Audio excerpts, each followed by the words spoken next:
Ouais, on est en 2026. Janvier fait ses promesses que personne ne tiendra. On jure qu'on vivra mieux, puis tout recommence déjà. On parle de bien-être entre deux notifications, pendant que les écrans décident de notre attention. Février monte ses guerres en direct sur les téléphones. On s'indigne quelques heures, puis l'algorithme nous pardonne. Les experts parlent fort, les commentaires encore plus. Dans le vacarme numérique, le bon sens s'est perdu.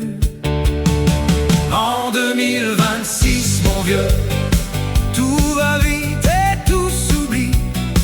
On se parle à travers des machines, on se croise sans voir la vie. En 2026, mon vieux, on achète même l'émotion, et chacun vend son image comme une religion. Mars arrive avec ses modes et ses vérités du jour. Faut changer d'avis chaque semaine pour rester dans le parcours. Les influenceurs enseignent comment penser, comment manger. Des millions suivent la route sans jamais la questionner. Avril vend du bonheur en abonnement mensuel. On loue même les souvenirs dans un monde artificiel. Les riches deviennent plus riches, les pauvres font des calculs, pendant qu'on nous explique que tout va beaucoup mieux. En 2026, mon vieux, tout va vite et tout s'oublie.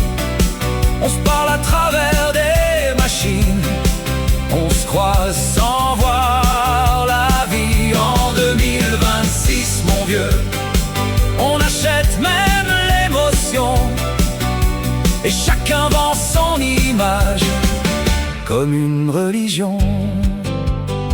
Mais voit fleurir les promesses des marchands de vérité.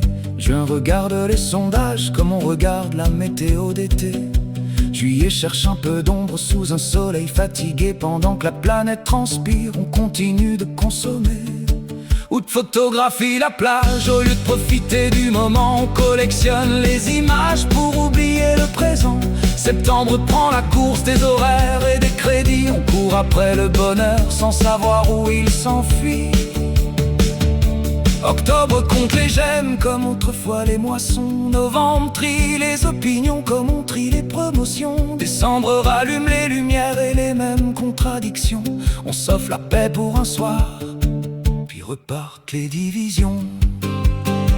En 2026, mon vieux, y a pourtant quelque chose à sauver. Un sourire sans écran, une main qu'on vient serrer. En 2026, mon vieux, malgré le bruit et les tensions, il reste encore des humains derrière les connexions.